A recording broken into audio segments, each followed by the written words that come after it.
Hey there! Did you know Kroger always gives you savings and rewards on top of our lower-than-low prices? And when you download the Kroger app, you'll enjoy over $500 in savings every week with digital coupons. And don't forget fuel points to help you save up to $1 per gallon at the pump. Want to save even more? With a Boost membership, you'll get double fuel points and free delivery. So shop and save big at Kroger today. Kroger, fresh for everyone. Savings may vary by state. Restrictions apply. See site for details. News team, assemble!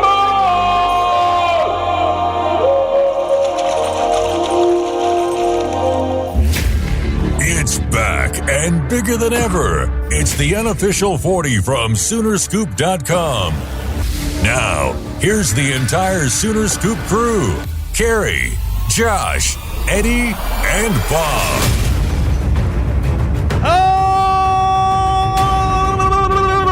It is the unofficial 40 podcast right here on Soonerscoop.com, where the entire gang is joining us for a week that I am curious how it's going to turn out on the show. We've got all kinds of stuff to talk about. We just were out of practice and talked to Brent Venables yesterday. You guys were out there in the early portion. It seemed like a lot of stretching. I had some business I was back here taking care of. You know how it goes. Business that you don't really even want to be doing, but you have to do it. Not taking a poop like some people. I did that last week, by the way. So don't feel bad, Eddie. Everybody poops, just like that commercial. Is this really how we're going to start it? Boom! It's weird. Just meandering around. It's just weird. You don't like talking about your poop? Okay, we found out something interesting about Edward. It's just a fucking strange way. You're going to be taking F-bombs out of this the entire way now. That's fine. That's fine. Oh. No, I Bob, really how you feeling? I really wanted to talk about Eddie's week. It's been a big week for him. I don't want there to be tailgating on Lindsey Street now. Why is that? Because we talked about your poop? It's just weird. Everybody poops. I was late. The pod was late last week because I had to poop. It happens. I'm very regular, though. Like, as soon as the radio show is over, I'm going. We're still going. Yeah. We're still talking about it.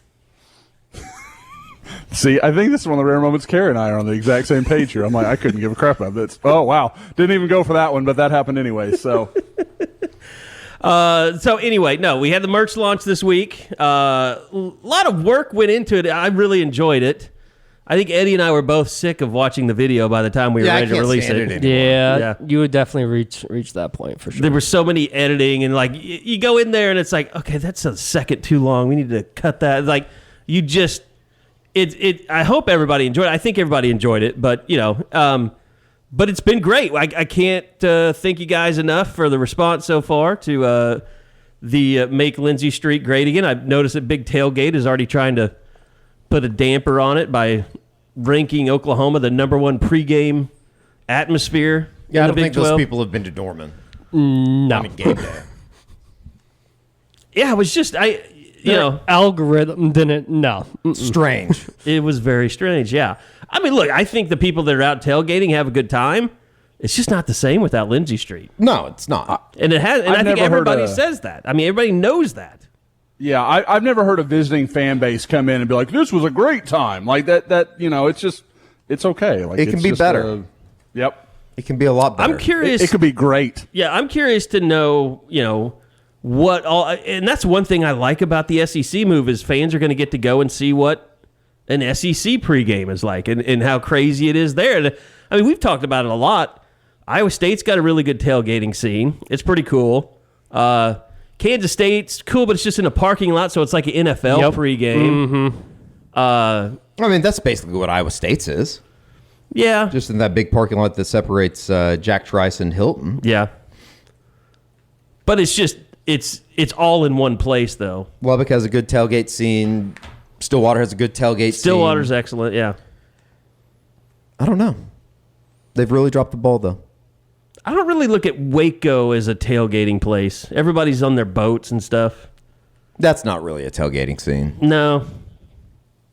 And half the fan base probably doesn't even drink, so. Well, they just say they don't. They 100% say they don't drink. I don't know. I can tell you that as a Baptist. They've never had a drink. I didn't drink in high school. Well, they were drinking everything that was David Koresh was serving. Okay. So now you're back on track. I appreciate that. Look, I think, what we're seeing in practice is we're finally getting down to kind of the nuts and bolts and getting to talk to Brent Venables. And, outside of leaving out Anton Harrison yesterday, which caused a small massive panic. deal.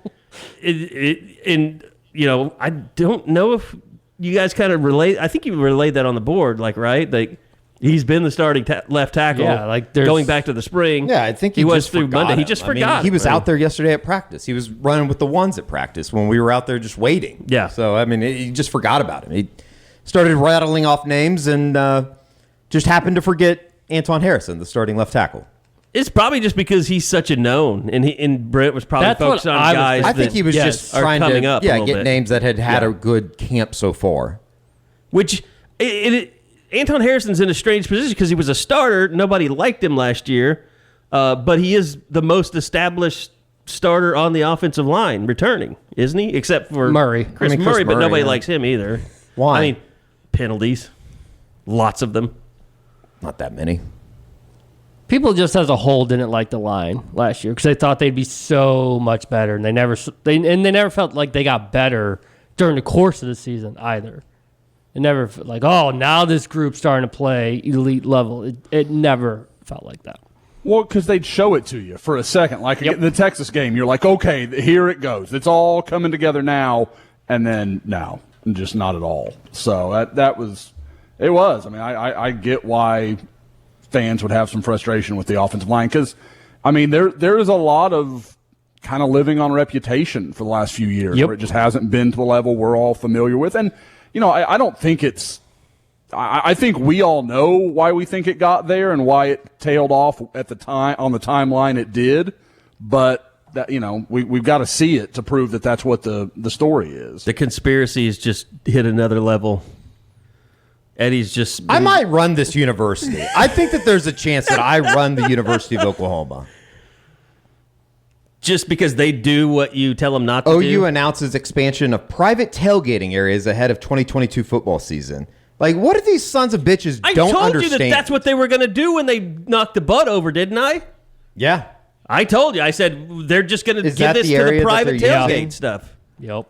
The private tailgating footprint will now include 2 expanded areas. Like, all this reads to me is give us money to run a bullshit to be tailgate. here. Yeah, and to tell you what we can and can't do. That was the thing when they took away Lindsey is when they started the private tailgate company stuff over there on the other side. That. Yep. Mm-hmm. And I could see that coming. I was like, this is a racket. And now it's a bigger racket. And you know what? We should probably be out there selling T-shirts on that corner now. We Prime time area. Chased away. Yep. Or sued like we're being now for another T-shirt. Or threatened to cease and desist, I guess, is not really Well, C&D. being sued. There's no problem with that. It's a Well, let me ask you a merchandising question. Are they tradition. going to allow frat dudes to do cocaine in the porta potties at this place or what? Is this a real tailgate or is this a fake tailgate? It's a fake tailgate. Yes, it's a it private. absolutely is. They're charging people money. These are people who don't tailgate that will because they get to pay for the pleasure to tailgate. This isn't. Well, I don't know. Like, if you pay to get a spot, are you allowed to welcome poors in to eat your food? Probably not. You probably have to have a wristband. My God, you have to have a wristband and a badge just to get into the area? I don't know. Holy shit. I remember going into Big the tailgate really is a thing now. I do remember, like, back in the day, going over to the pregame tailgate over at the indoor facility, and you would just the Sooner Club thing, yeah. Sooner Club, and then was it the Sooner Club that would put that together, or the O Club, one of the two? I think you it would was go a little in of both, yeah. and you would basically just send somebody in that was of age, get a couple wristbands, and then he would take the wristband off, give it to you. Right. You would put it on, and then he'd go get another one. That's how you would get beer. Yeah. Because nobody really ever cared. That's what we're trying to get back to. Not this corporate. It's too corporate. Tailgating. It's too corporate. They're trying to make too much money off of you. I'm not telling you not to participate, but, we can do better. It can be better. just kind of sad. I mean, I really do Make think money that off of you and buy our shirts to show them how. That's right. That's right. We'll stick it That to is you. correct. That's the business. we're one. doing it for you though. people. Yes. And your money goes to people who care about you. Should I just tweet at the OE Athletics account that just tweeted this out, a link to the T-shirt? How much trouble would we get in for that? Ooh, man. Is it worth it? See, that was always my thing with Rush 3 Drop 8. I never wanted to make like a post on like a Lincoln Riley post or something, although I wanted to really, really bad. It would have gotten you the block. You know it would. I know it would have got. And I don't care about being blocked by Lincoln, but it's just I'm not that shady of a businessman. It's not shady. It's a little shrewd, isn't it? I think so. You should have told me. I would have happily done it. I have no scruples. I'm trying to about find such the tweet right now, actually, because I have to see. OU it. Athletics just tweeted it out. Campus announces expanded reserve tailgating on Lindsey Street and surrounding areas beginning this fall. Reserve your Walk of Champions or Bud Lawn tailgate today. Bud Lawn. There it is. Interesting. If we could do it with the Shop Sooner Scoop account, because if they get blocked, who cares? They're not going to block me. They already follow me. These people. They follow me too. It's fun. It's all in good fun. Right? It's all in good fun. But that's why we can't have Lindsey Street, because of this shit. I know. Yep. Well, I don't know. What was the ever, like, I truly don't even know the reasoning behind. Was it the new dorms, or was it even before that? Before I jump to conclusions here, it says private tailgating areas. Do you have to pay for those? That's the Yeah, thing. 100%. Mm-hmm. Yeah, I think it's going to be the same thing. I'm trying to go through. Talk amongst yourselves, and then I'll scream when I see what I don't want to see. I'm sure that it's being run by the same company. No. or the It same says right here. It idea. says fans will be permitted to set up tailgate equipment beginning at noon on the day prior to the scheduled football home games. But how do you get access to? There is. Oh no! be That's accepted. saying no. That's saying the public tailgating will remain unchanged from last season. So yeah, they're just doing I think this. that they're talking about on Lindsey Street, though, right? Like we're talking about across the street from the stadium. They're talking about on the corner of Lindsey and Jenkins, right. Yes. where the Bud was. It is a little bit funny that we released that on Monday, and you know that they've been planning to release this, like days ahead. Perfect timing. By Yeah, us. it was perfect timing. I'm sure we'll get a cease and desist for some reason for that shirt too. I hope so. I actually do hope so. I hope every shirt that we because then we release got a lawsuit. is a cease and desist. I hope it ends in a cease and desist. That'd be fun for me. And I hate to tell it, but we just ordered more shirts than any other shirt we've ever had. So Very nice. if you want to tell us you can sell out the rest of your stock, we'll do quite well. Thank you. That's We right. should send like a before and after, like basically before you guys put that out, and then like 3 hours after, where the shelves are just empty and there's nothing left. I mean, nobody. I mean, that's basically how it was yesterday. Outside of our social media profile, like most casual fans don't even know this whole Make Lindsey Street Great Again thing exists. Like, it's only going to spread. Like, I'll give Eddie credit. He started shipping out stuff last night. Like, that's when that starts floating around and people are like, where'd you get that? It could get really big. It'd be unfortunate. That is amazing that we just put that out and then this happens. Well, it's direct response. I run the university.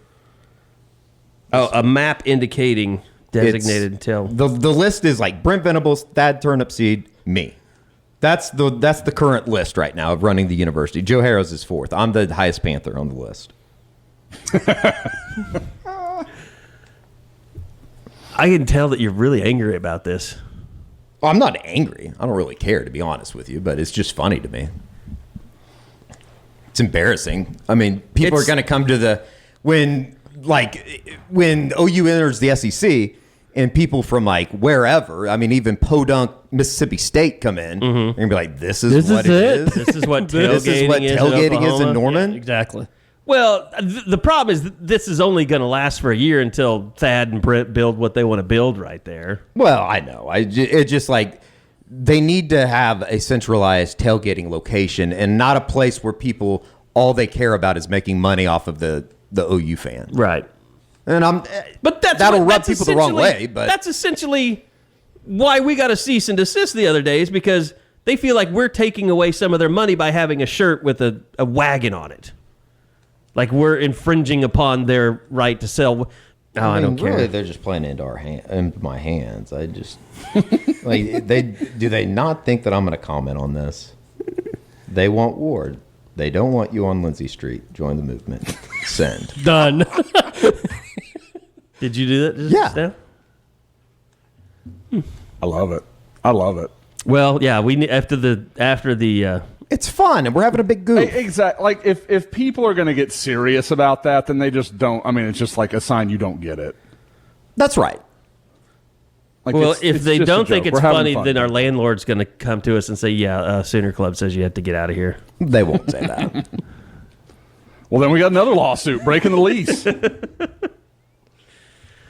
Yeah, I didn't expect today to be, this is how we go down finally at Soonerscoop.com. Yeah, I'd rather be canceled than actually Last week was out. the concern of people suing our ass, and now we're going to just sue everybody instead.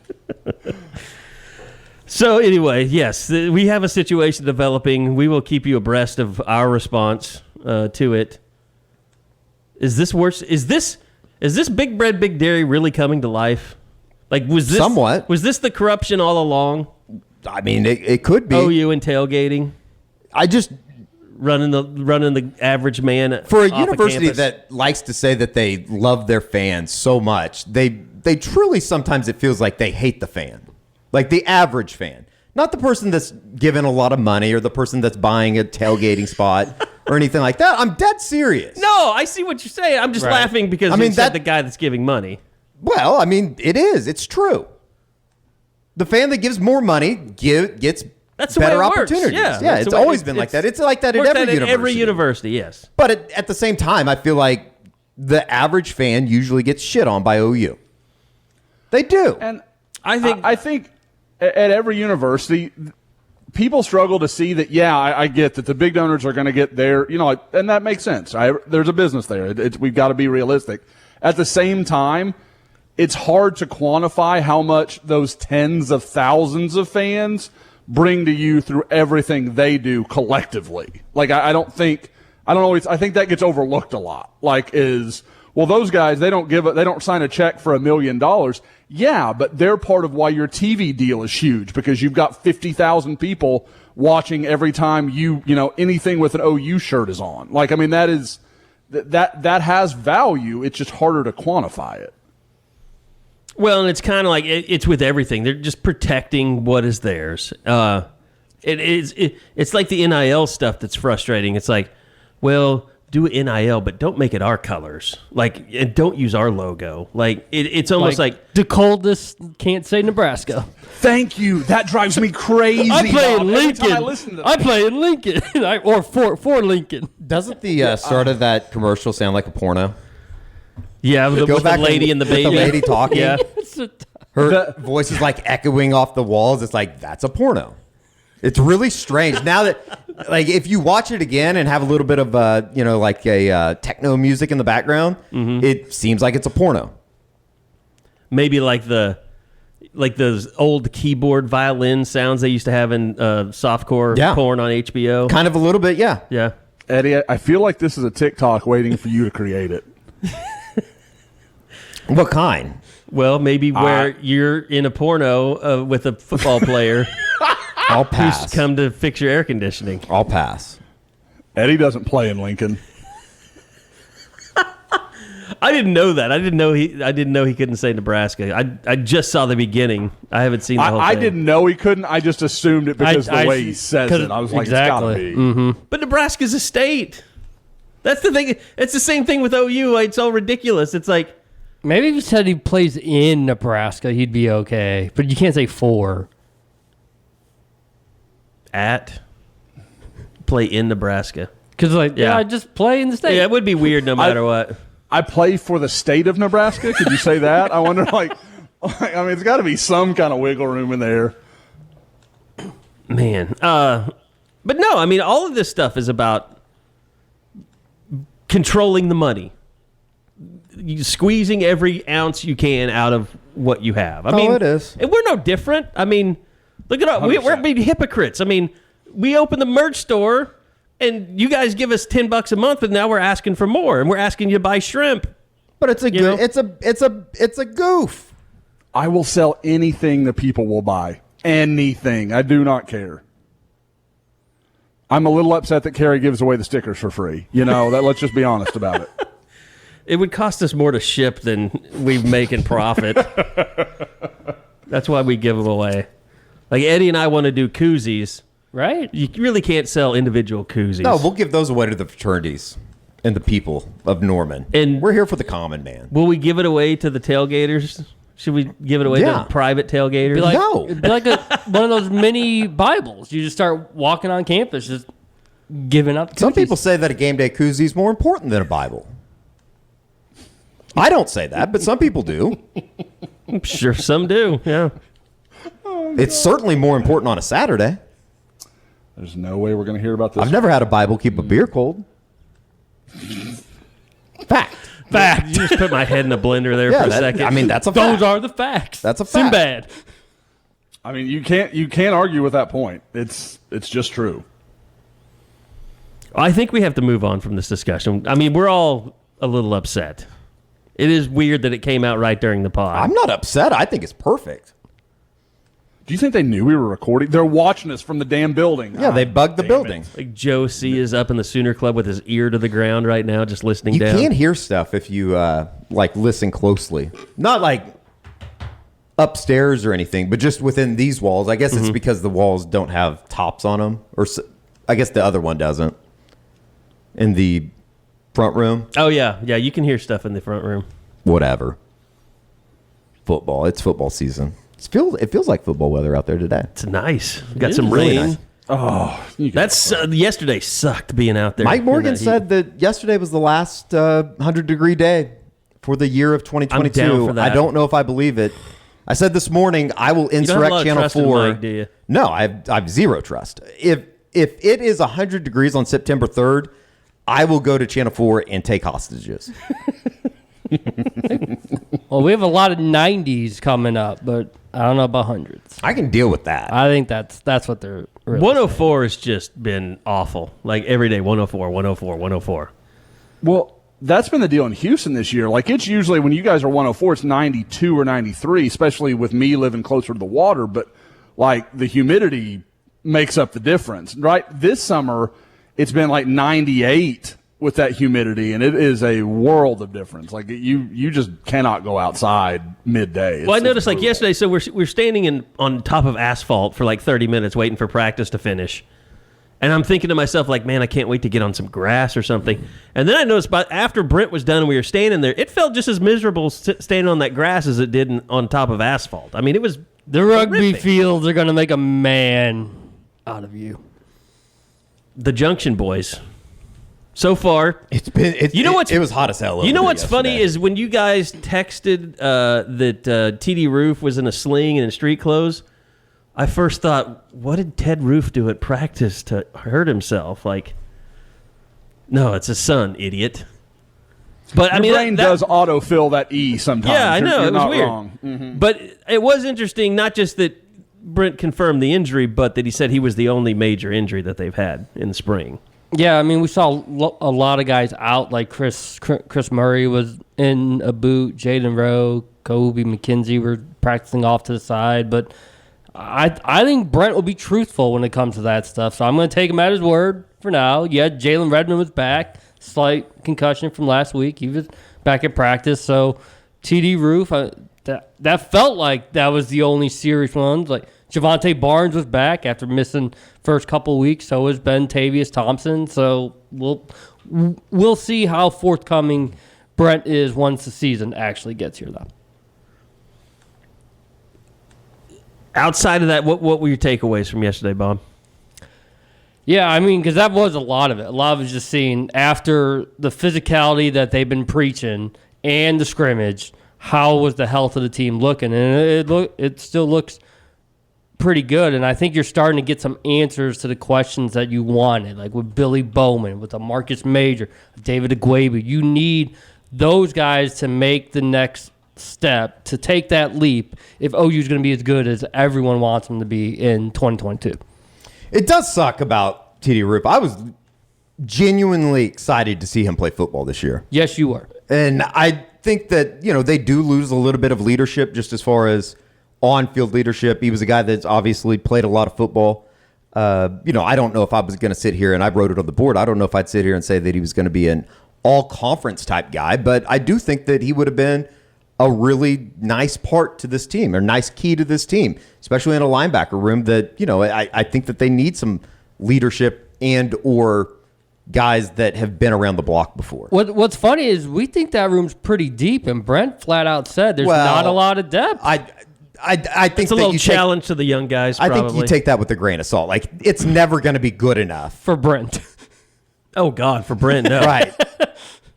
But I mean, because they're down TD and they have Kobe, but everybody else was still out there Tuesday. Yeah, I mean, it really becomes like, the only thing that he said yesterday was, Deshaun White versatile, which means he's playing outside instead of inside, and he didn't really mention though about Kanik, where he's playing. I would assume he's an inside guy, but. Yeah, last Monday he was with the safeties for a little bit. Was he? So okay. I was wondering, is he being primed, groomed for that cheetah spot?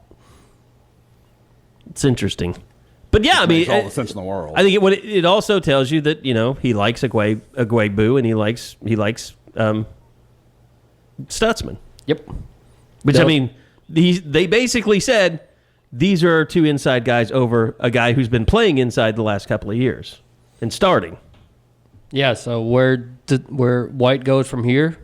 Interesting to see the personnel of what that first 11 is going to look like. A lot of possibilities.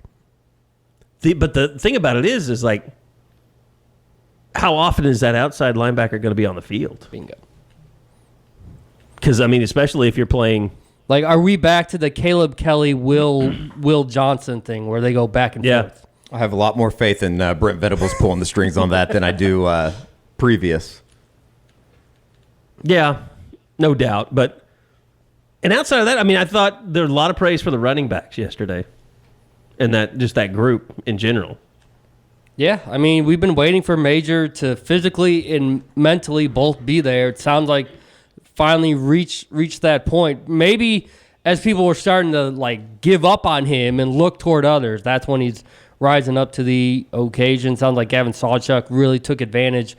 With Barnes being out, that allowed Gavin to get a lot more reps compared, because he wasn't here during the spring. So him arriving in summer, he could use all the reps that he could possibly get the last couple of weeks. Now with Barnes back, you got a full stable of backs and just kind of see who works themselves out to being like that third guy. It was kind of disappointing. I think it was announced earlier that we'd have offensive and defensive coordinators this week, and then it didn't. We just had Brent. Am I making that up in my head? You are making that up in your head. That was never announced.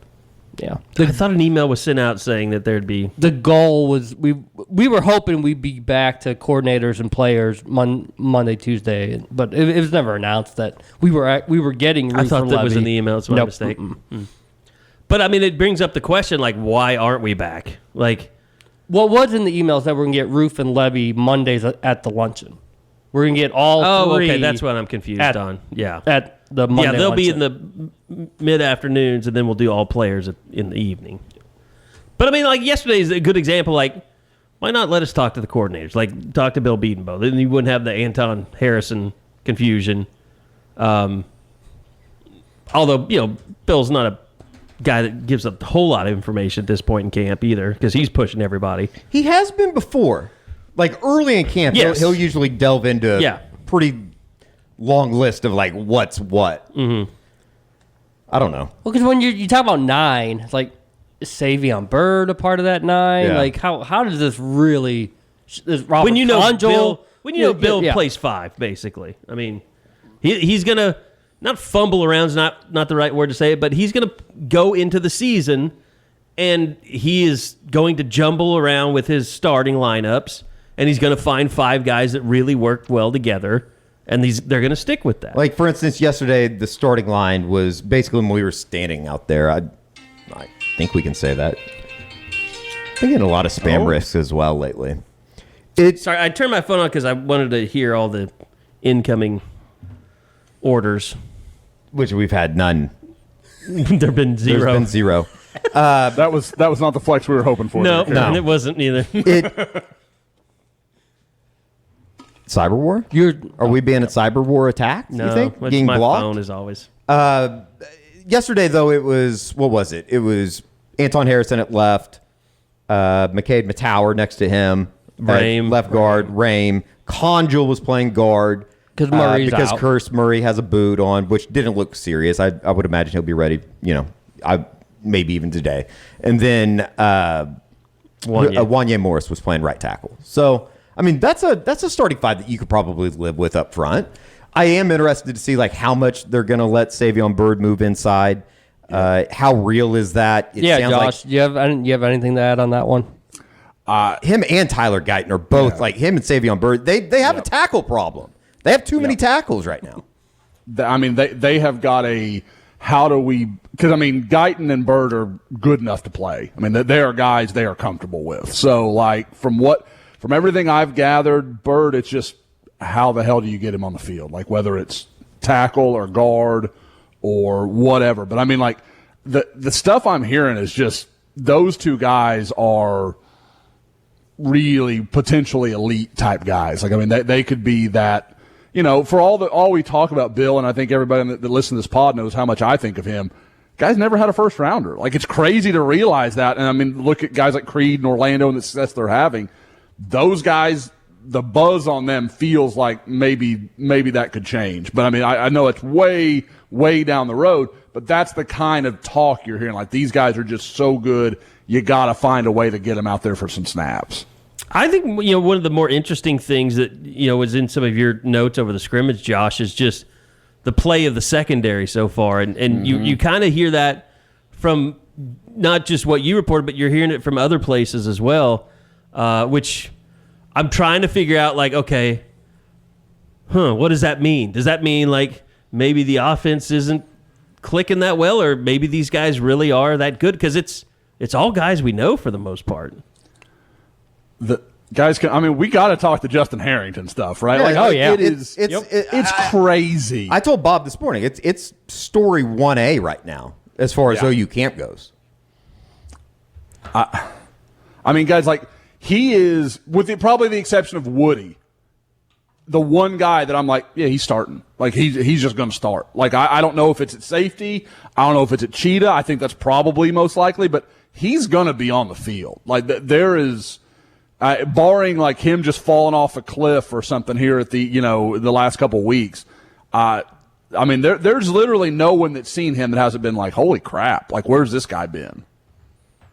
Mentally, he had to make the leap because physically he was back from the knee injury going into last season, but the whole playing corner, wonder what that did with his head and bewildering. The more you look back on it, why they saw him at corner, all that type of stuff. What? Go back and listen to old pods. This is not revisionist history. We said this shit at the time. That was insane. It truly bewildering. What were they doing? Well, I mean, you got a linebacker coaching corners. They were ruining Harrington and Billy Bowman before they even got a chance to see what those guys could really do. And it sounds like Billy Bowman, Brent Venables, he brought him up. He named him individually, said if there was a guy that he had to point to right now on the defensive side of the football that's playing better than anybody, it would be Billy Bowman. Oh, wow. So, I mean, I think that the secondary kind of sort of seems like it's starting to iron itself out. And Josh, I know you put up some notes, but it's the 5 guys you want. Yeah. Woody Washington, DJ Graham, Key, Billy, and then Justin Harrington. And you have some depth there, like Connie Walker, Trey Morrison, CJ Colton, Jane Davis. Those guys are all guys. It's crazy that you talk about it this way, but those are guys that, and especially in the transfer guys, that were 2 or 3 year starters at their former schools. It's a good thing that you brought them in the program, and now they bring you depth. I almost wonder what Trey and CJ are thinking, because I bet they thought, based on what OU's done, that they could walk in and they'd be good enough right from the jump to be starters. But are they going to be okay? Just they're gonna be depth. It looks like. Well, I mean, I think that they're in situations where they're going to play. I definitely wouldn't say that they're not off the contribution list. So I agree, but they're not full-time starters either. Well, I mean, they can earn a starting spot though. I mean, it's not set in stone, I wouldn't say, but I think that we have a pretty good idea of we think we have a pretty good idea of what they're going to be. I don't know.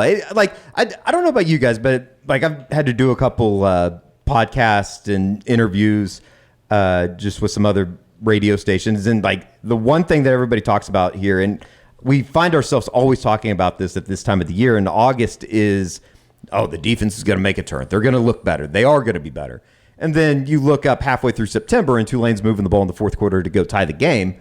It's just cautious optimism, I think, is probably the best way to say it about everyone's what they been could hurt be. before. No, everybody's They're like careful with their very hearts. Very much. Hey, everyone, as we said a second ago, it's not Justin the Harrington doom is not playing corner, and Key Lawrence is at safety. Just sleep a little better knowing those two realities exist. Like, really obvious things are being done, and that's a nice change. I mean, and Justin Broyles is starting at safety.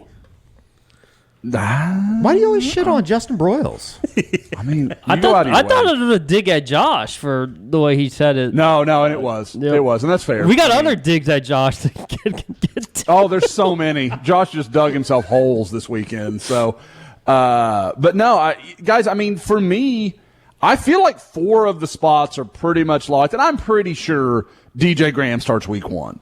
I feel like that's a little bit more of an interesting battle, though, over the course of the year. Guys like Kenai Walker, you've even heard some Jaden Davis buzz. I mean, there's... Well, that's the thing. Like, Jaden Davis, like, we know he's talented, but he lost all of his confidence. Yes. And, like, and the he coaching admitted staff, it. He totally the coaching admitted staff it.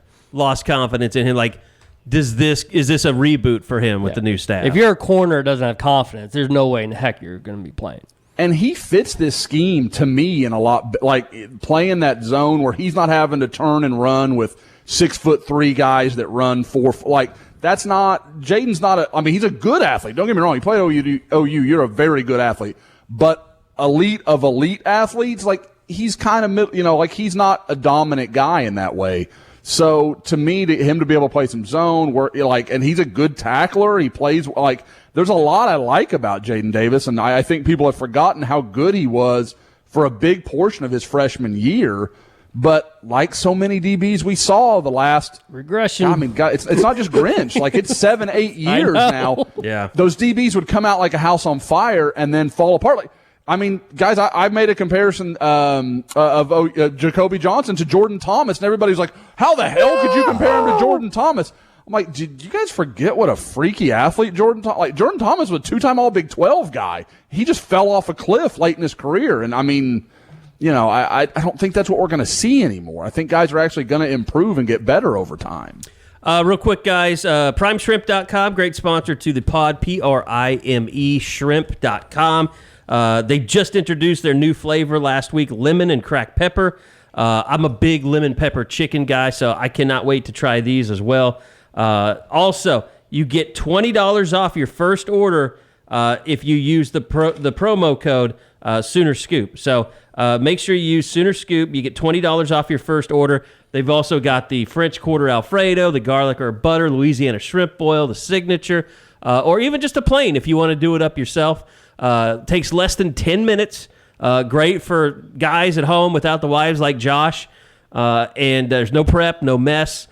Just put that thing in boiling water, and you have restaurant quality shrimp for the tasting. So primeshrimp.com, PRIME shrimp.com. Use that promo code Sooner Scoop. Get $20 off that first order. Appreciate the sponsorship and the partnership that we've had with primeshrimp.com. Okay, back to just getting ready for the season. I mean, obviously, they're going to get away from the rugby field at the end of this week, and classes will start, a little bit more structure. They'll have a lot decided by then, And I mean, the one thing we didn't talk to Brent about yesterday is like how much game plan stuff have you worked on so far? And usually this time, just history tells me, talking to coaches, like they'll put stuff in for future opponents, but they just don't tell players that's why they're doing it. But when they get back to campus, they'll be back at the practice fields. Right outside the stadium. Like how you say get back to campus, like they really are down at Junction.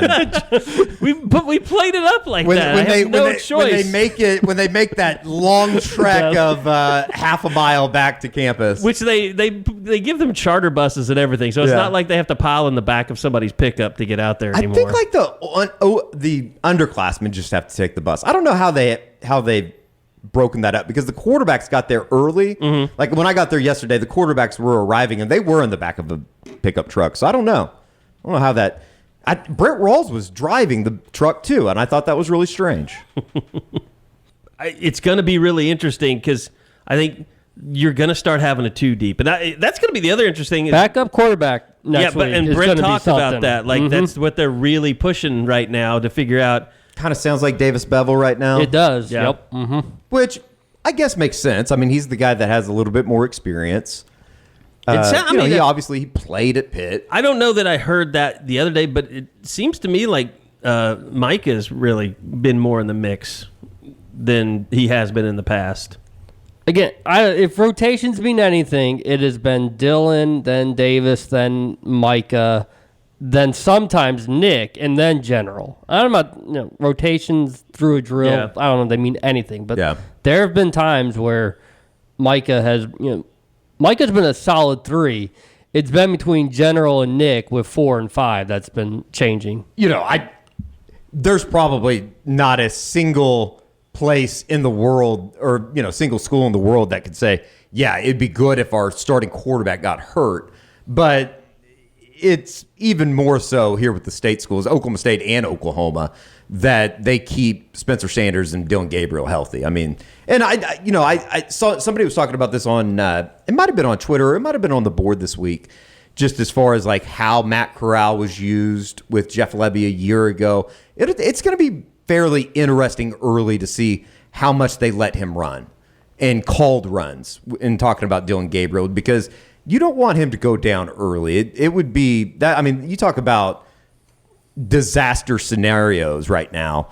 Dylan Gabriel getting hurt has to be like 1 or 1A or 2-3. I don't know. It's kind of like that. I mean, it reminds me of that second year with Baker Mayfield.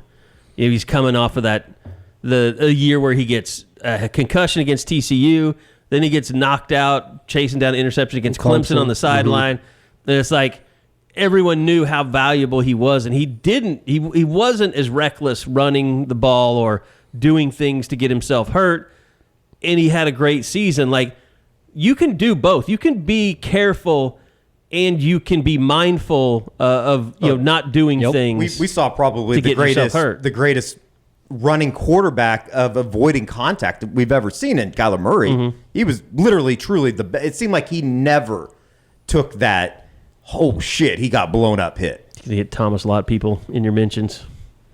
Or like, Jamel Holloway. I don't think that those people can get on Twitter. Bob's nodding his head like he's agreeing. He's just not saying there are a lot anything. more people on Twitter these days than there used to be. The easy card. Bob has those are the people that follow Bob. There are people that there's nothing wrong with Jamel Holloway. It's just funny. I'm just saying, the older fans that like Bob's more the old school newspaper guy for him. He's not controversial, and I will respond to their questions. I see. Yeah, I tell them to f off. You tell them the actual story. It is funny when sometimes I see people that have responded to you, and I'm like, oh yeah, that guy's muted or that guy's blocked. Okay, that makes sense. Yeah, it's I've seen that myself. So I like to think that I'm not as big a jackass on Twitter as I used to be. Well, I mean, we'll have to get to you snubbing a high school kid later. Ooh, that's true. I saw that last night. That's right. Come to my house at 8:30 at night trying to sell your football cards. He's just trying to raise money. I think we have to. We had a long day yesterday. I think we have to support the Norman North High School football team now. You and I were both. You were up early to do your radio. So was I. We were both here all day yesterday till like 6:30. You did a great job getting shirts out. Got more to do today. We both were starving because we hadn't eaten all day, so we probably both went to get something to eat.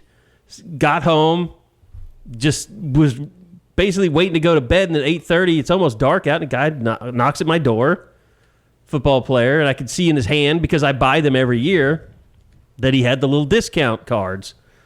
And I just opened the door, peeked out, and then shut it real quick. Didn't say nope. Just completely shut him down. Well, I would first not just be like, "Hey, man, it's been a hell of a day. Like, come back tomorrow. I swear to God, I'll buy 2 of them." That's how tired I was, and I also was in my underwear, so Okay. Like I shouldn't have to open my door. Why did you open the door? Yeah. Now we're really going to get sued because it's almost dark, and I thought it might be one of my neighbors saying like, "Hey, someone knocked over your mailbox" or something like that. Like, who else would be knocking at my house? Your mailbox is too sturdy. As somebody that knocked over a bunch of mailboxes in high school, I can tell that was a well-built. That'd be a tough one. It would be tough to knock over my You just got to get leverage, and especially the ones around 122nd and Rockwell, you just get a little bit low, and they just crumble. And it's quite fun. It's interesting. I mean, you can't take the North Oklahoma City out of Eddie. No matter where he is, what he's doing, he's always eyeing mailboxes. Like every time, he's sizing them up. Every time I get one of those Yahoo alerts and something's happened in War Acres, I just think, yeah, that's where Eddie's from. Why War Acres? Not south of Northwest Expressway. Just saying, up northwest. Yeah, see, now here's where you're going to get into some territorial beef between Eddie and I, like his south of Expressway bullshit. So, whatever. I got no time for this. Fact. It's like you were a Soch and he's a greaser. Kind of, yeah. Basically, yeah. And it's not terribly wrong. I mean, it's a fair generalization of our two schools. I think that it's all grease now. Yes, but it's okay. We wish them the best. We love them. You know who? I mean, back in the day, it sounds to me like, the PC North guys were all Dead Soxy type people. Oh, very much so. So very much so. And you remain so. DeadSoxy.com. Go check them out. Today. There they are. Or they're not, because they're the no-shows. There's no-shows. With your cloud shoes. I saw, who's the Ryan? I think he was wearing those yesterday. That works for Hoover. Chapman? Yeah. He might have been wearing them. I think he was wearing some. Is it On Cloud? Is that the name? Yeah. So you're multiplying now on the beat. You're influencing people's footwear. Influencing. Yeah, it's called influencing. He didn't win it for nothing. Eddie influences the influencers. Yeah, that's right. impressive. That's right. But no, Dead Soxy, DeadSoxy.com. Go check them out. Use that promo code SCOOP for 25% off. Look, it's football. It's almost here. You got to get your sock collection in order. Go check out the college edition. They've got Oklahoma right there. Lots of different designs, great designs. And they're awesome socks. So, look, the heat is starting to go down. We're getting into football weather. You need some good socks, whether it's no-shows or the boardroom or the retros. Go check them out. DeadSoxy.com. Great sponsors of the pod for a long time now. Love having them as partners. Use that promo code SCOOP. Get 25% off your entire order. That's DeadSoxy.com. And as always, stay soxy. Okay, so outside of, nuts and bolts of spring practice. Because we've only had Brent, so it's hard to talk much more. No players. I mean, like you would think you'd at least talk to Dylan Gabriel at least once during this time since they started practicing. I would imagine we get these guys next week. Starting next week, a little bit more normalcy. They're going to be in the afternoon, moving practice to the afternoon with school starting. I bet we get a little bit more it'll be like a precursor for game week, which is the week after. Right. So, I mean, it's all coming rather quickly. I don't know how much we want to hit on the scrimmage, but Josh, I know that you've posted some things. I know that we've all four heard some things coming out from it. And the wide receiver thing is quite interesting to me, just as far as how much praise and I guess how well the freshman receivers played. Talking about Jaden Gibson and Nick Anderson. Gavin Freeman in that mix as well. You better give your guy some due. Well, all I'm saying is all I've been saying is that he had a really good summer and that he's going to make some plays this year or have opportunities to, and it sounds like he had a pretty good day on Saturday. Yeah, so once again, I'm right, which is like maybe we should change that to not only do I run the university, but I'm always right as well. Which I contend, like we talked about with Ethan Downs last week, I don't really care. It's not about them. It's about me. Am I right about what I said about these guys? And right now, I mean, people, Gavin Freeman, you said it, 2-3 weeks ago, you were like, he's going to have a chance to make plays because he's had such a great summer. That's all I'm hearing. Like, he's going to find snaps. Like, they're going to get him on the field and do some stuff with him. Now, what he does with them, we'll all have to see. But, like, he's earned an opportunity from everything I've been told. Well, Eddie's probably not going to let him play since he rules everything. Who? Oh. You keeping Gavin off the field? That's Why would I do that's a that? plot twist. Just being a dick, basically. Why would I do that? It hurts my chance to be right. I'm not going to do that.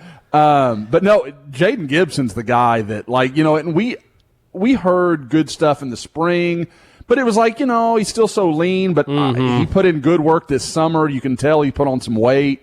And I think he just brings something nobody else in that roster has with his size and his athletic ability outside. Like, I mean, he's a pretty freaky guy. Like, I mean, I think he's got a chance to be, you know, a pretty early difference maker. And I think there's been so much buzz on him, it kind of forces people to overlook Nick Anderson. But everybody I talk to thinks, you know, Nick is maybe more ready to do everything from the start, but Gibson kind of has those big flash moments that really impress you. Just when you see him stretching, you just there's nothing like Jaden Gibson or no one like him that's been on campus for several years. You're so excited if he can put it all together. Is he good for a freshman, or is he just good? Yeah.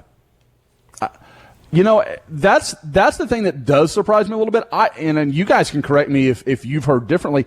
I haven't heard a lot of Jalil Farouk. I haven't heard a lot of Theo Weiss. Like, it's been a little more quiet for those guys than I expected it to be. And I don't know if that's just, you know, the young guys. Everybody likes the new guy. Like, I get it. I mean, it's a new shiny thing. I understand. But I kind of thought there would be a little more buzz on those two, and I really haven't heard much. I also wonder, because we've always made note of this, like how they're trying to take throws off of Gabriel's arm in practice. Like, is it possible that, you know, Mims and Weiss and those front line and Drake and those guys, like, they're running a lot more with Gabriel, and then they don't, you know, so that they get more familiar with each other faster, and maybe they're always going against the ones. So sure, I don't know. I'm just trying to make excuses for why those guys aren't doing better. I mean, I think once the first week of September rolls around, I'm still expecting that top tier, or that what I consider that top tier of, you know, the Theo Weiss, Marvin Mims, maybe even Bunkley Shelton in that mix, as far as guys that can be counted on. Jalil Farouk, Braden Willis, like kind of the household names that everybody's used to. I don't know if I could say, like, you know, September 17th, if I'm counting on Jaden Gibson to pick up a 3rd and 8. Yeah. I don't know. That's fair. Well, and the other thing is, like, how ruthless are these coaches going to be? Like, if you have a drop, are you going to get yanked from the game and not play for a quarter? Like, well, and particularly with, you know, and it's kind of weird saying this, but you're working in LaDamian Washington, like, what?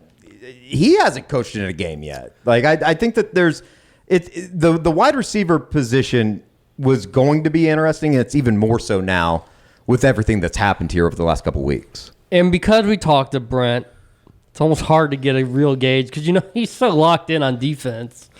So it would be great to hear from Lebby or just, you know, Marvin, just someone to give us an idea.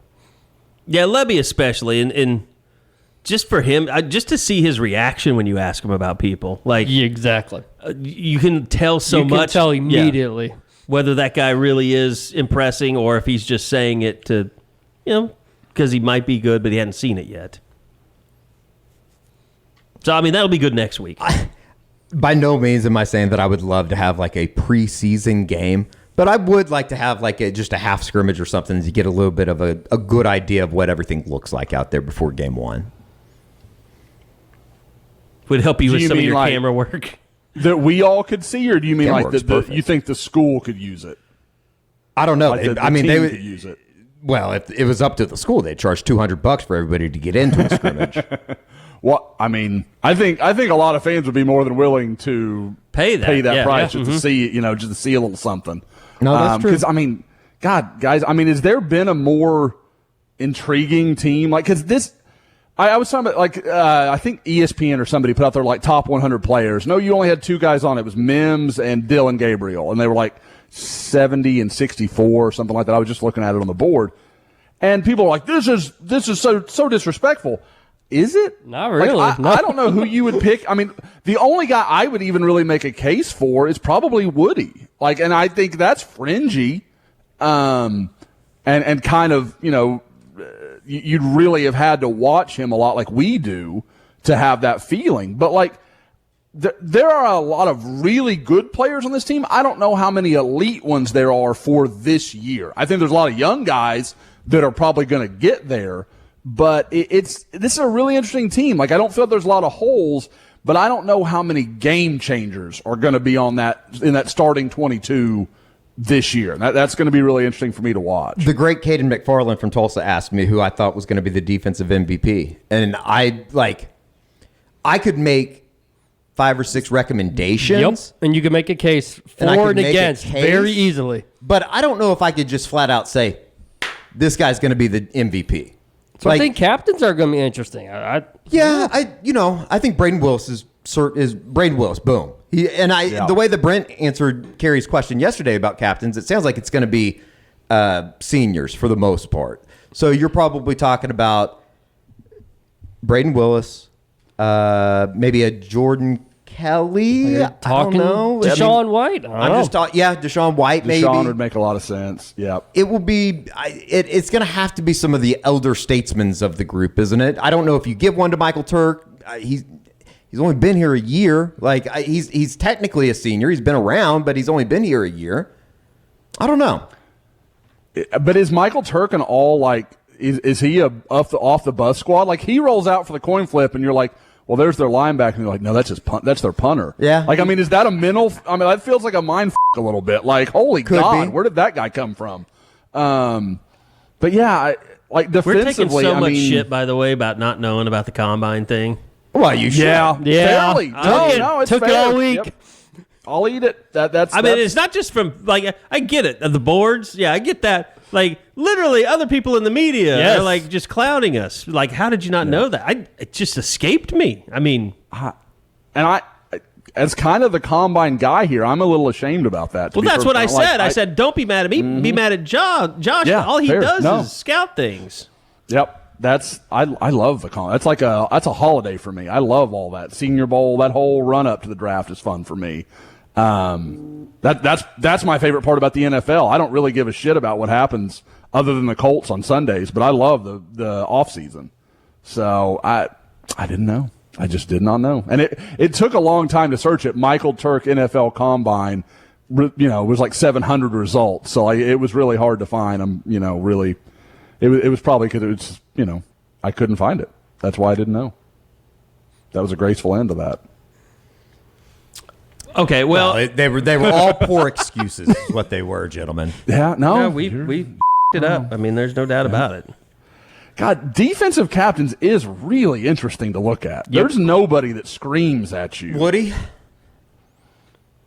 Yeah, I mean, but if Brent's talking seniors, yeah, I mean, I definitely think that Justin Broyles, like, truly would probably be in that conversation.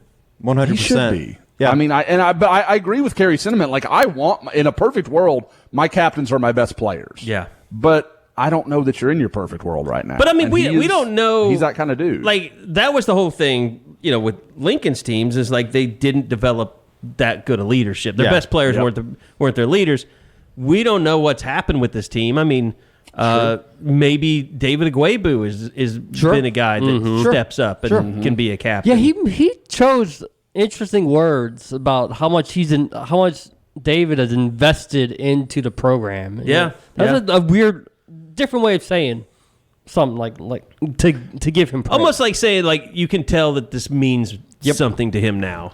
Like might not have before. He's kind of he talked about it a little bit on local media today, just as far as like at the end of last year, it basically sounds like he had a look in the mirror moment. It was either I gotta get my shit together or just not play the sport at all. Like go find something else to do. And I don't know because he obviously invested himself. We're barely around these guys, but he just seemed like kind of one of those carefree guys that just kind of took it as it came. And he flat out said that he got away with a lot of stuff in high school because he was just flat out better and more athletic than a lot of people. And I think there was a coming to Jesus moment where he just couldn't do that anymore at this level. What were you saying, Josh? Sorry. Well, I was going to say, guys, if you remember, he almost lost his spot at OU because he got in a little bit of trouble there at the end of his senior year. And I can almost flat out tell you, Brent Venables wouldn't have taken him. Like that he wouldn't be at OU under the current regime if they were recruiting him. Like, I'm not saying anything terribly serious, but it's a very much a recruit your problem situation. And when I watch interviews, and I go back and watch everything you guys do. I couldn't, like, I don't think there's a guy on the roster that's grown up more from the time I was talking to him to where he is now. Like, it's a different human being. And David was always super nice and very willing to work with me on anything I wanted to talk to him about. He was awesome about it all. But he was just kind of a goofy kid. Like, and that's fine. He was 17, 18. That's normal. But like, to see him now and the things he's saying, it's night and day. I mean, he's just a different person. You guys want to hit some recruiting? All right, Josh, you ready to take some more jabs? Let's talk rankings. Let's talk rankings. I haven't talked that all week. Let's do it. Oh, God. All right, Josh. Floor is yours, man. Oh, yeah, wow. Yeah, Bob's like, I'm not touching him. He is toxic this right one now. out. I'm just staying the hell away from Josh. It is amazing how much Josh is like stalled from moving on into recruiting this week. He had so much to say about team stuff today. Have I? I mean, I guess. I don't know. We could go Jacoby first if you want to prep yourself, Josh. If you want to mentally get into that zone. Because Jacoby Johnson, number 215 player in the country. Yeah, I got you. Yeah, no problem. Me and Eddie were both there Saturday night. Wasn't sure what that announcement was going to be like. I thought it actually turned out really cool, Eddie. He's not with us. I thought it was great. I thought it was really cool. Just how he did it with the entire community there was really cool. And I guess in a way you just don't see that on this side of the state very often. I mean, you get it at Jinx, you get it at Union. What Lee Blankenship and those guys are doing at Mustang right now, they're doing it the right way. I truly believe that. It's just got to come together for them on the football field. And, they got to the state semifinals a year ago. Mm-hmm. So it's a really good football program. And, I think that there wasn't a whole lot of suspense with Jacoby Johnson. I think that everybody kind of knew which way he was going to go on that. It just it was cool the way that he was able to present it in front of all the kids, in front of those. Like, there's a lot of those guys. They will remember that until the time that they can get to Mustang High School and be in his spot. So I thought, small stuff like that is kind of cool to me.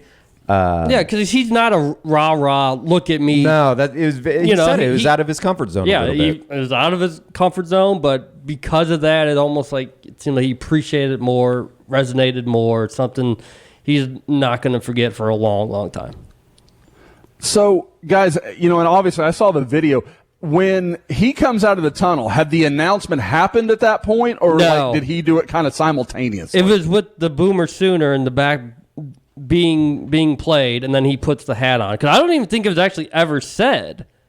Okay. Yeah. The announcement, I was watching it through his live Insta thing.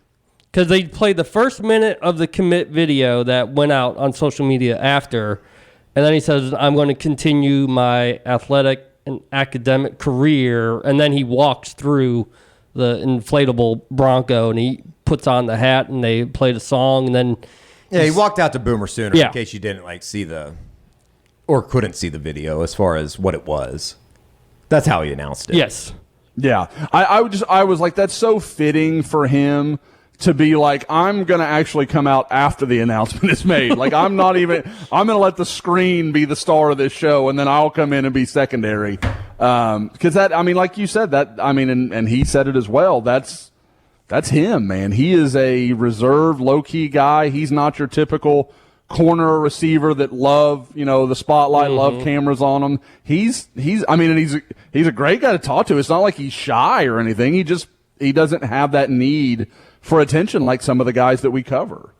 And he admitted, I mean, because you put your forecast in all those many months ago, and he pretty much said what we all thought, that as soon as OU offered, he was going to be a Sooner unless something drastically changed. And they went through a lot of changes. So I don't know what change could have had to have happened to make it switch for him, but he wanted to go through the process, did that, made all those visits in June.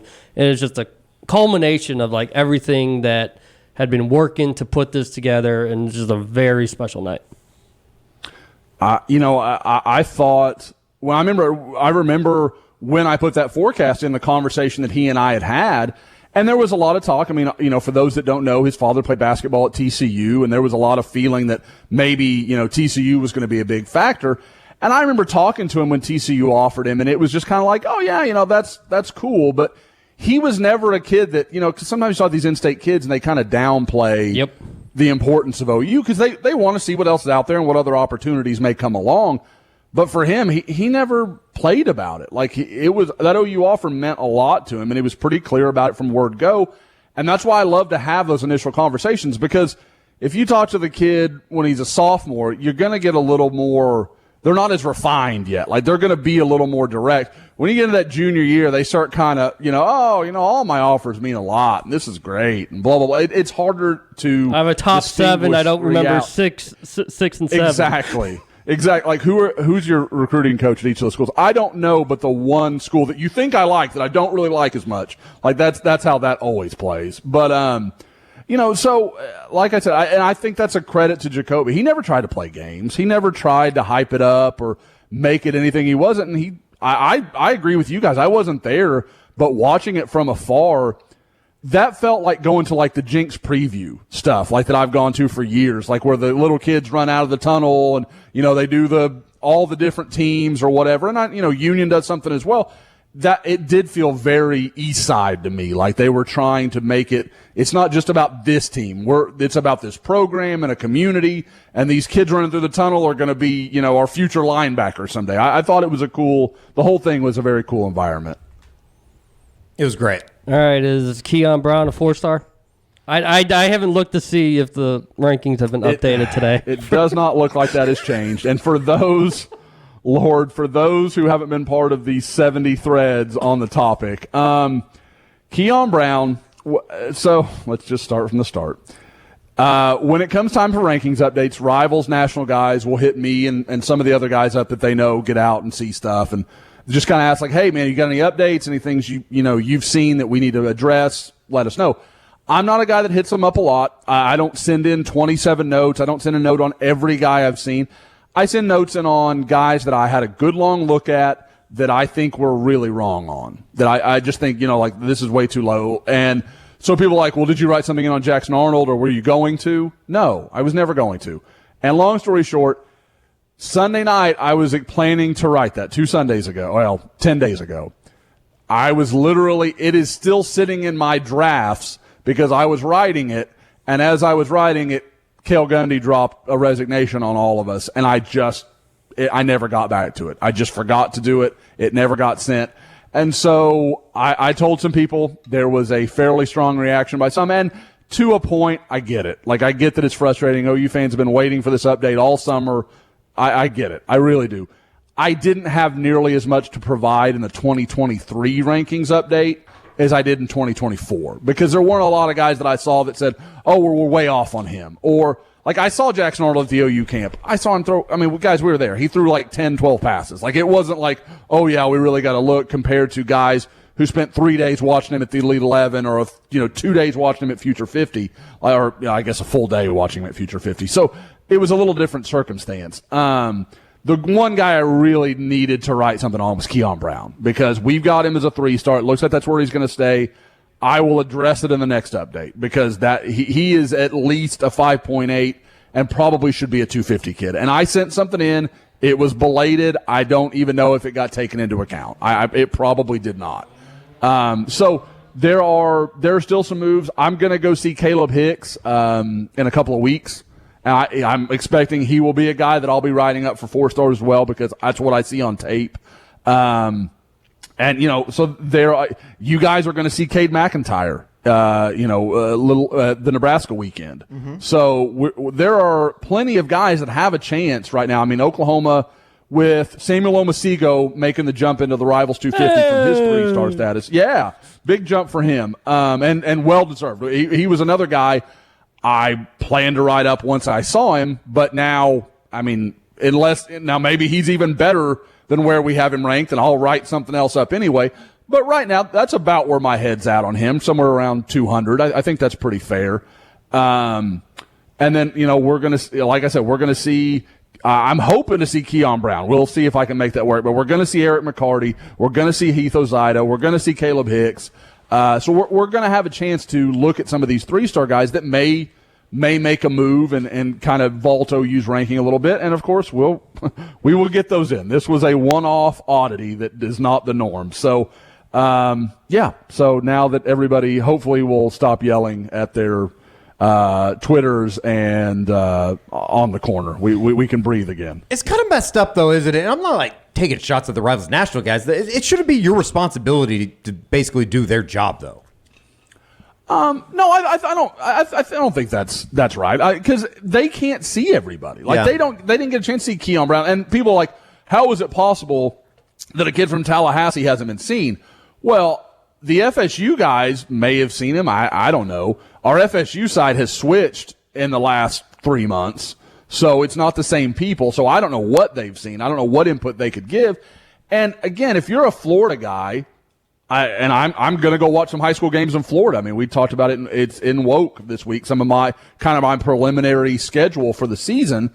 I'm going to go to the Tampa, Orlando area and go see Derek LeBlanc and Lewis Carter. So, when you are hitting Florida, you're going to spend a lot of time in Miami-Dade, and you're going to spend a lot of time in Tampa, Orlando, because those are huge talent areas that have, just dozens upon dozens of Power 5 talents.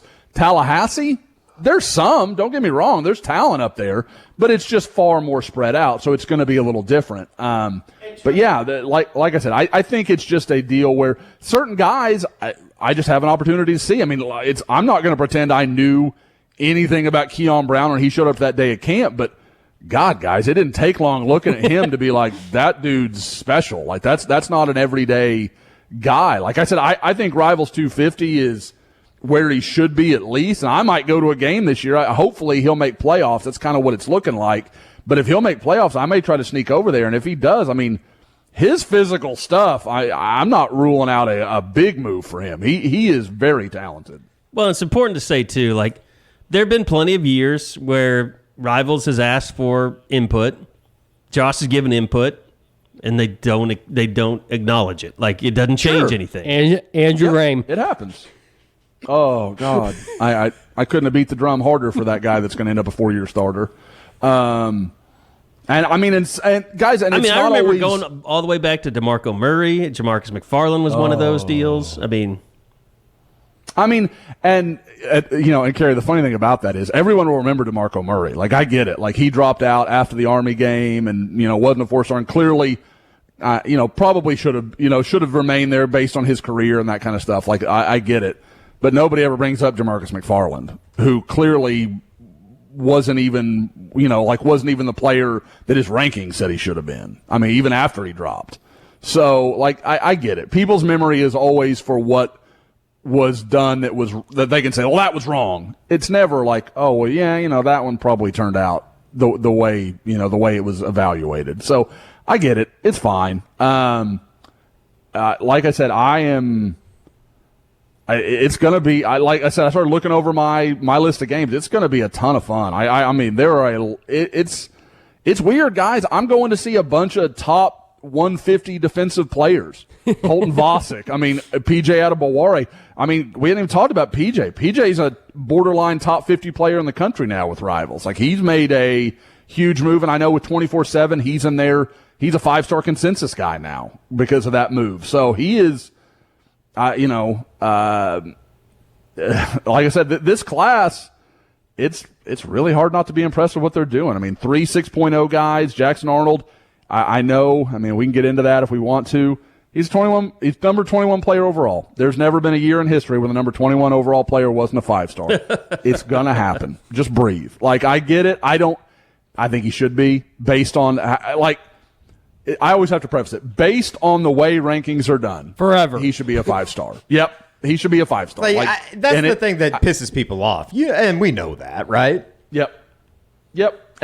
And people are like, why are there only 20 when there's usually 32? It works like this. Like, every update, Rivals, 24/7, On 3, they all basically follow the same model where they just add a few. Like, the first release of rankings, there's like 8 to 10 5-stars. And those, to me, those are usually the only guys that are, in my eyes, real 4-stars. It's just like the draft. There's usually like 7 or 8 guys in the draft that are just better than everybody else. You know, like you look, at a draft that OU fans are very familiar with. Sam Bradford, Gerald McCoy, Ndamukong Suh, Trent Williams, Russell Okung. That year where there were like 5-6 guys that are, probably like, if everything goes right, those guys are going to be Pro Bowlers, Hall of Famers, all this crap. Like that's all going to come. And then there are a bunch of really good players behind them, but they're a tier down. Like that's the way that usually goes. And that's the way I look at rankings, but that's not the way they're done. So 32 guys are almost invariably going to be 5-stars, and Jackson Arnold's currently the number 21 guy in the country. Like, I think it's better having the number 21 guy than lesser, right?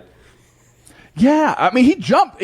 He almost cut his ranking in half. Yeah, he jumped 17 spots. Like when you're top 40 in the country and you jump 17, I mean, let's just put it in perspective. It's literally impossible to be top 40 in the country, jump 17 spots, and not be a 5-star. That does not happen. So just give it time. It'll be okay. Like I think it's going to be fine. And people also overlook. We've got Colton Vasek rated higher than anybody else in the country. Jaquez Petaway, Caden Green is much higher on Rivals than he is anywhere else, and a lot of that's because he's come to Rivals camps. We've seen him a lot. There's a comfort there, and we've seen him go against big time guys. Like when he went against Levius Overton and had so much success last year. So there are, I get why people are impatient about some of it. I really do, but this is going to work out. Like it's a really good class they're putting together, and there's nobody that's not aware of it. Right now, they're the number 7 class in the country according to Rivals, which would be, I think, their highest class in what was 19, the 4 or 5 stars. Yeah, that's that might have been. Oh, it was 5. Okay, it was 5. By the way, if it doesn't, with Hazelwood and that whole crew, if it doesn't work out for Arnold, we will go to Ancestry.com and forge documents that his last name is actually Breeze. Yes, and he'll be number 2. Yes. So congratulations. Yeah, what Jackson? Don't even worry about it. I know you were thinking about it. We got you, buddy. We're going to take care of that for you. That'd be amazing. We really should do something like that. Would be NIL awesome. with his picture, and what if my name was Breeze? Did you see Crabtree's article? The Oklahoma is thinking about opening up NIL to high school kids. No, I didn't. But I know. That's Krabby's role. I mean, he's all over NIL. I cannot see that playing out well, but I don't know. I mean, especially with transfers and stuff like that. Like, is Jinx going to start getting car deals for players? I mean, people aren't necessarily just breaking down doors to do stuff with college guys. Are they going to do it with high school kids here? Yeah, that's true. It's very true. Sorry, that wasn't meant to be a shot at Jinx. I'm just saying that's what everybody was thinking. I should also note Peyton Bowen is now a 5-star consensus guy, the safety from Denton Geyer, Jackson Arnold's teammate. So, I mean, there is, and I know Eddie is talking about going to see a Geyer game. I'm obviously going to see a Geyer game. So there is. I'm just going to say it right now, consensus 5-star is the worst thing that ever happened to Twitter. Because everyone thinks that means that if they're not 5-star on your thing, then you're wrong. Yes. It's I love even like with Arnold, stuff. He wasn't a 5-star anywhere, but he was a consensus 5-star. And so how many tweets did you have to deal with people like, with Rivals, why won't they get on the page with everybody else and make him a 5-star? And you have to explain to him, he's not a 5-star anywhere. Yep. And now I believe they're right because I think Rivals the only one that doesn't have it as a 5-star. We've reached that point. So yeah, the argument. I'm like, I mean, people will say stuff, and I'm like, I got nothing for you, man. Like, I'm not arguing the point. Like, I'm not going to paint myself in a corner and argue a point I don't agree with. So Jackson Arnold, by any measure, to me, has earned 5 stars. I think he'll get there. It just, it's kind of semantics. But there is, like I said, I think you look at, again, guys, we used to talk about this with Grinch, like where they'd make these good early evaluations. Samuel Omasigo, boom, making a big jump. And some credits due to the previous staff. I mean, Brian Odom, those guys, they were in on Samuel. Like, it's not like this was a Brent Venables thing, but they, Brent saw him, went and realized the talent that was there, and now he's a top 200 guy with a bunch of good offers. Same deal with PJ Adebawore. Like, there was no, when OU made that offer, it wasn't like, OU's going after this big time guy. He was overlooked. He was considered secondary to the guy, Chandavian Bradley kid that committed to Tennessee. And now I believe he's ranked ahead of Chandavian, if I'm not mistaken. I could be wrong about that. I've said it and committed to it. And now I'm not sure. But I mean, he is in that conversation now. I mean, however you want to look at that. And funny enough, I'm going to see them on the same field in a few weeks. So that'll be kind of interesting just to size them up and look at them next to each other, because when you get guys like that are just so gifted and so physically impressive, it gets hard to keep it in perspective because there's nobody else in the field that looks like them. But in this case, there's going to be. I mean, there's going to be 2 guys, and you throw in Edric Hill as well, and so that should be kind of interesting to watch. As far as what's coming up next, August 26th, obviously rapidly approaching with Anthony Evans and Makari Vickers. Yeah, and we had some of this on Woke today. Anthony Evans confirmed to me this morning he's still going to stick with his 26th visit date. There was his commitment date on the 26th. There was some talk that maybe he would delay it with the Cale Gundy situation. I think he's comfortable. Like, I think he's still nothing has changed his opinions about the schools he's involved with. Good? Is that good or bad? Is there a feel for that?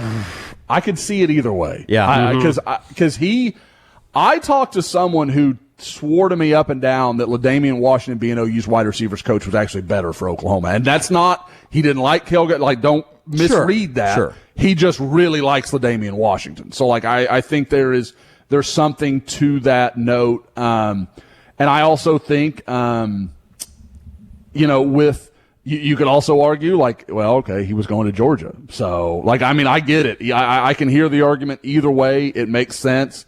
I think I kind of get the feeling like he's had a pretty good idea what he was thinking for maybe 2-3 weeks now, maybe a month. And talking to Georgia people, there remains confidence. Like, and I don't know what it's in. I certainly don't get the feeling like he's told Georgia he's coming or anything. I don't think it's to that level. I think it's just kind of reading tea leaves, which is my impression of what Oklahoma's doing. It's just having to kind of guess at what he's thinking. I think Anthony's playing this fairly close to the vest. But I think it comes down to OU and Georgia. I keep hearing proximity is going to matter to him and his family. They'd like to be able to come up and see him a little more regularly, and obviously that's much more convenient at OU than it is at Georgia.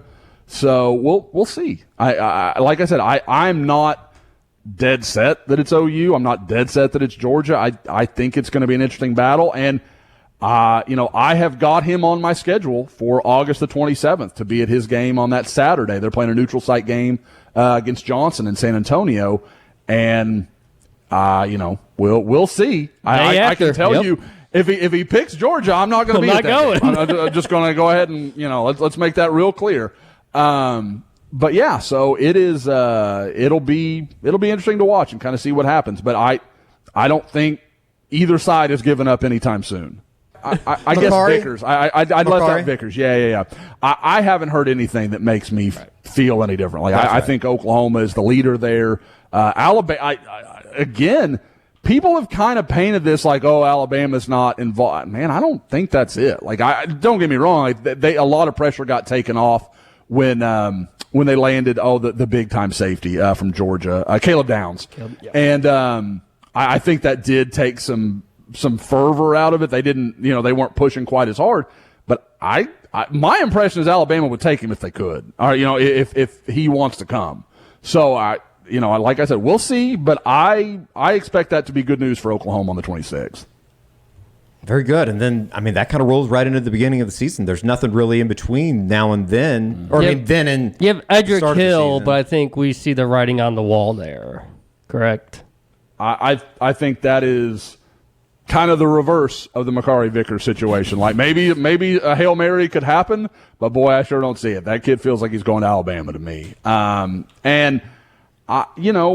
can never to me, and maybe it's part of why Todd Bates is really good, it's hard to really gauge where OU is with the defensive tackles. Not so much like, do I think they're going to be okay? Yeah, Todd Bates is a really good recruiter. They're going to be fine. They'll get, probably get who they want to a large degree, but it's hard to read what he's focused on. Like, Marcus Deal came in, and that was kind of out of nowhere, and then Amari Washington, OU just kind of keeps hanging around in there. You've got Caden McDonald, who felt like he was the number one guy, and then almost nothing's happened over the last 2 months. And, Caden has told me multiple times, whenever OU wants me to come in, I'm coming. Just set it up, and I'll be there. And I think that's how he feels about it. And I think OU's kind of like we've talked about over and over on the pod, they want him to come in when it's time, when we're close. Like, you about ready to decide? Okay, man, we want you here the weekend before you're going to announce, or the 2 weeks before, whatever it may be. I think that's what they're looking at. I guess one other quick note, kind of keeping up with the defensive line stuff. I am hearing Tassili Akana is going to come in for the Kansas weekend. That's the rumor going around. I have not been able to confirm it with him so far, but that is my understanding. So that would obviously be another big one for OU. And I know when OU took Colton Vosick, there was a lot of talk that maybe OU was going to get out of that recruitment. I was told that day that was not going to be the case. They wanted him. I feel like OU recruiting fans should be living their best lives. They're going to sign whoever they can sign. I don't feel like they're worrying about numbers or sweating it. They are trying to bring in all the talent they can bring in. There you go. He didn't dodge it. Movement is still strong. 4 new orders since we started the pod. Yeah, it's just disgusting the more that I sit here and think about it. I know, I'm the same way. Building up steam. Social media. It's not going to end well, and the fact that they don't get that is concerning. And I like how they try and sell it. I don't even know who they is. They try and sell. Who is they, Bob? I don't know. They try and sell it so poorly. It says, announced expansion of private tailgating areas to allow for a stronger fan experience. That's a stronger money people experience. The fans don't get anything out of people buying tailgates and probably eating shitty barbecue catered in from Billy Sims. I was going to say, this is probably going to be catered. This is like glamping, right? We're going to have Rays catered at Lindsey Street, so you guys can decide. Is the only way that we fight back on this, do I camp on Lindsey Street until kickoff? Should we make up? Okay, will you buy me a tent? This might take some research. Make Lindsey Street great, like tents. Hold on, this is a tent city across. They're bringing recruits. I'm not really interested in doing this, and that's why I'm throwing it out there. But I could hire a research and development team to make tents that you can wear and walk around in. I think they have those, like little things that come up from your shoulders. Yeah, I think they have those, and that you don't need. You can have a movable tent, so you're not really tailgating on Lindsey, but you're tailgating on Lindsey. Well, no, I don't think we should. You could have those things that you see, like, don't get me wrong, they're not cool golfers like our guy Eddie, but the things that go on people's head, and they're like the little canopies that cover their head from the sun, like they wear them like hats, kind of. You could have those and just pretend those are little tents. That's a great idea. Love that. But I don't think the people that would wear that, I don't think are the people you want repping your brand. So that's a little tricky. It's disappointing. It really is. There's no way Brent and Thad don't see this though, right? Like they know that it's got to be better. Well, they're doing this because of Brent and Thad getting them money for what they want, probably. Yeah, maybe. But still, okay. Even if it's not experience. Lindsey, it's got to be somewhere. There has to be somewhere to tailgate, like for the average Crimson There is. It's Corner right there on the corner, northwest or northeast of the stadium. That's the only place close you can tailgate. And that's like 5 spots. You look at the map, it's literally, they don't want you within shouting distance of the stadium to tailgate. I just don't get it. Like, it doesn't make sense to me. It truly doesn't. Like, I'm not joking. It doesn't make sense to me why they are so anti-tailgating. Like, there's some type of illusion that people aren't coming down to Norman to get shit-faced on Saturday. That's what college football is about. Stadium now. Yeah. Maybe that's about it, too. They don't want tailgating because they want to sell their beer in the stadium. I mean, we used to just be able to blame David Bourne and his interest in young gentlemen. It's not that anymore. Can't blame it on that.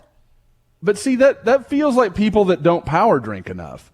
You go tailgate, you drink too much beer, you go down, you have to use the restroom. While you're down, coming out of the restroom, what's right there in front of you? Another stand that's selling beer, and I can buy another beer to take back up with me and just repeat the cycle in another quarter. Like that. I mean, it's good for Campus Corner, but I mean, more people will be coming here because there's no tailgating on Lindsey. It's not good for game day experience.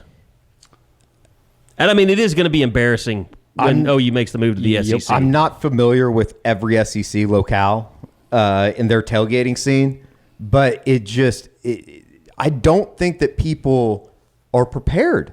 Like, I don't think that people within the university are prepared for what they're about to see. I truly don't. Can you imagine when Ole Miss fans show up, used to the Grove all the damn time, and they walk into what OU's doing? God. It's depressing. They'll riot. It really is depressing. But you'll have a shitty band playing in a parking lot. And it doesn't matter like what and kids rides. I just can't believe there's too many smart people in that program that want it to look right and want it to be right to not recognize what this looks like. It's the second time they've done it and nobody called them on it the first time. Oh. Now we got. No, I think people did. The they just didn't listen. They didn't care. Now we got the movement. And there's a lot of that. There's a lot of just people don't care down there. They're going to do you know how to fight thing. back, people? Go to Soonerscoopstore.com. That's right. And buy some damn make Lindsey Street great again. Buy a T-shirt. We'll white out the stadium with those shirts. Oh my God! Yep, beautiful. We're not giving them away though, Josh.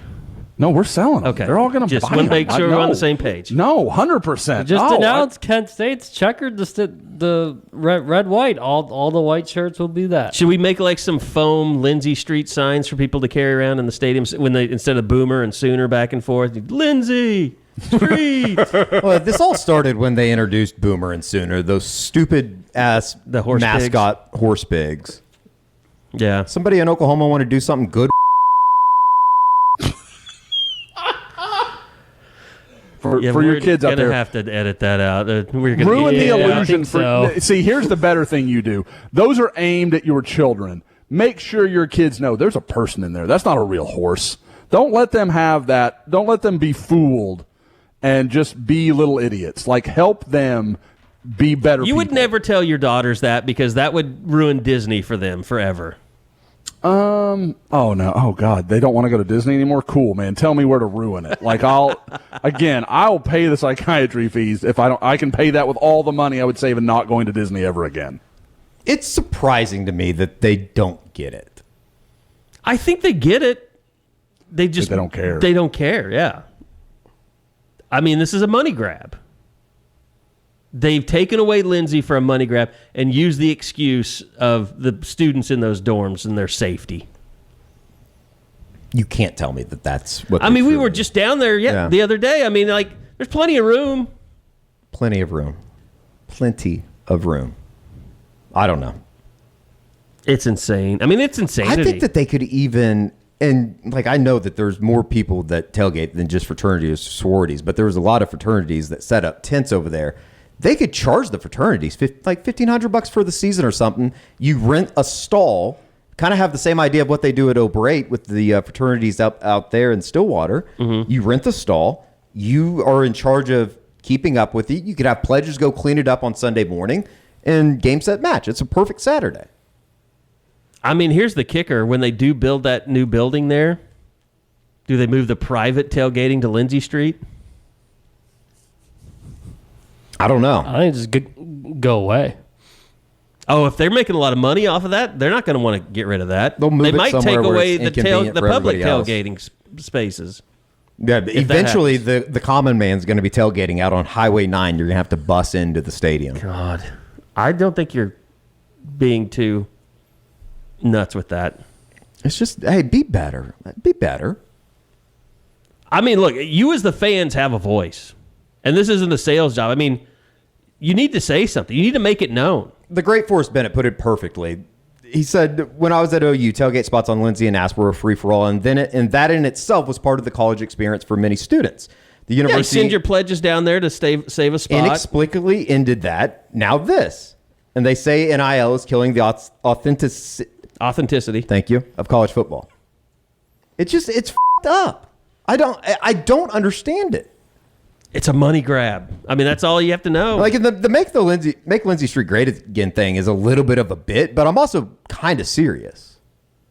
Like it just doesn't make sense to me why they continue to push people away from the stadium on game days. Yeah. And I think that, like, in a way, I'm not saying that it's hurt the overall atmosphere within the stadium, but I think it has in a way. But I mean, you go over there, we all walk past the north end of the stadium. It's just a bunch of people standing around. There's nothing going on. Mm-hmm. It's just people you have to push your way through. It's just become a big traffic jam on the north side of the stadium. It's ridiculous. There's no atmosphere. There's nothing fun about it. Well, and at a time when so many universities are having trouble getting people to buy season tickets and into their stadiums, and that kind of where attendance is starting to become a problem because you're giving people a reason to stay at home. Yep. Yeah, it feels like you're going the opposite direction. Bingo. You're giving people a reason to stay home because coming to the stadium it's like trudgery. Like, just you got to park, you got to wade through all these people, you got to stand in long lines. Like, at least if you're tailgating, you're drinking. I mean, a lot of those people stay there, and then people go to the stadium, and then they come back. I mean, let's be honest, too. The 11 a.m. kickoff bullshit hasn't helped the situation because nobody wants to come down here at 7 a.m. to set up or 7 a.m. to start tailgating. It's just, it's all gone hand in hand, which in turn has completely ruined the game day experience in a way. You would hope that it gets better at some point, but it's true. I don't think that it's old to say that the game day experience now completely sucks to what it used to be. And I do think that, like, OU's done some things. I know that they hired the is it Tyler Paul or something like that to come in from the Las Vegas Knights to run the fan experience, the in-house fan experience. I think that that's going to be better. Yeah, but like playing Crazy Train at the beginning of the beginning of the game, maybe we move away from that. Yeah, just maybe. It's just a thought. Well, it's like they needed. And if that pisses off Betty, who's 85 and been coming to OU games for the last 55 years, who gives a fuck? Seriously. Sorry, Betty. She's gonna nag on the person in front of you anyways. Stop standing up. Stop standing. Hey, Betty, how about you shut up? I'm trying to win football games. I think Betty even finds Crazy Train objectionable, by the way. I mean, because she's old enough to remember when Ozzy Osbourne was scary. That's right. Hey, and you know what? If you really want to go in on it, have Danny Stutzman come out and bite the head of an owl off, or the head of a bat off the 50-yard line. Jesus Lord. An owl would be interesting. Just don't make it a snowy Allegheny Mountain. Maybe a minor, since they're starting with UTEP. That'd be fun. That would be interesting, though. That'd be a person. Be a lot of chewing. Well, Jeffrey Dahmer had some points. Oh, God. Elevator music time, Josh. Oh, yeah. I think we're way past the end of the pod. It doesn't make sense to me, but neither here nor there. They're not going to listen, so. We just got to – I'm telling you, Kerry, I love the suggestion on the board. Just a little bit of Bluey music right there in the middle of one of Eddie's rants, just to break it up. I think that is possibly the funniest thing I can imagine. The theme song from Between Two Ferns, maybe. would absolutely work. So, Bob, have you watched anything but Bluey for the last week? I mean, let's just have that out, buddy. We're only 5 episodes in. She still loves the first 2 seasons. So. Okay. Yep. Okay. Yeah. Ralph Rucker family. That could be the next segment. Here's my beef. Sponsored by the Rucker family, who has a great beef company that I'm interested in if they ever want to sponsor. Hey, we did it for prime shrimp. We can do it for beef too. That's right. I mean, what is Bluey? It's a TV show. It's an Australian TV show about cartoon family of dogs. Is it like what's his name? Blue's Clues? Yeah. No, it's written really well. Same idea. It's really well written. See, and this is the bullshit. Bob is growing up in a world where Bluey exists. I had to deal with Paw Patrol.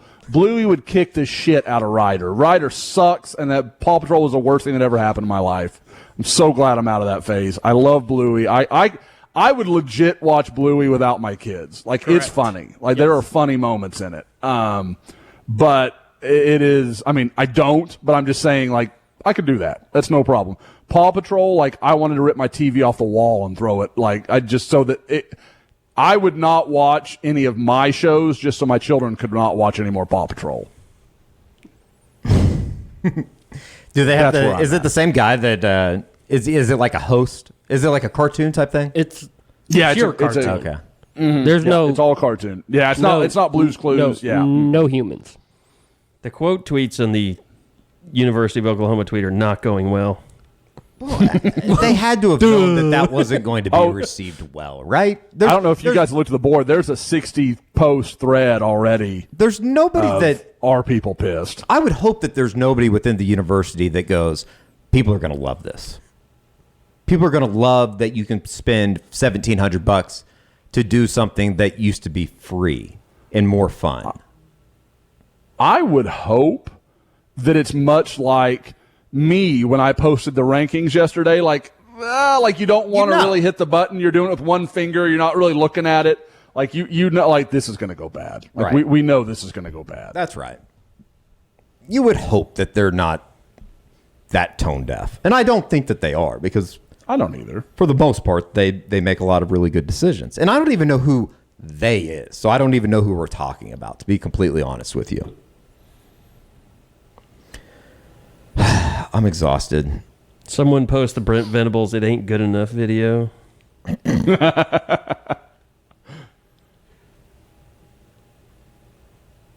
Yeah, a lot of support for Lindsey Street to be open back up. Love it. Guess what? We've got the formula for that. Mm-hmm. All right, that's going to do it. Soonerscoopstore.com. We are fully restocked. The next great movement will be get off the field on third down. We'll wait till the season starts for that. We are fully restocked on our retro vintage T-shirts, so go check that out. And not on the wagon one, because they're kind of getting cease and desisted on that. We got to find out what's going to go on there. But pre-orders are going on right now for the Make Lindsey Street Great Again T-shirt. Get those in. The faster you get them in, the faster you will get your T-shirt. I would say, I don't have an exact cutoff date, but basically you need to get them ordered now if you want them for the first game day. So do that, and we will rush those out to you as soon as we get them. We've got multiple printings going on right now. Some are going out now. As we get more in, we'll get those out. We've got over 200 orders so far, so a lot to get out, but we're getting them out as fast as we can. So thanks for everybody for your support with Sooner Scoop Store especially. And some new hats are coming in, and some are in our trucker hats are back in. We even got that in a cardinal instead of a bright red now. I'll get that up on the website here in the next couple of days. So thanks, everybody, for listening. We'll see you back here again next week for another edition of the Unofficial 40 Podcast from Soonerscoop.com.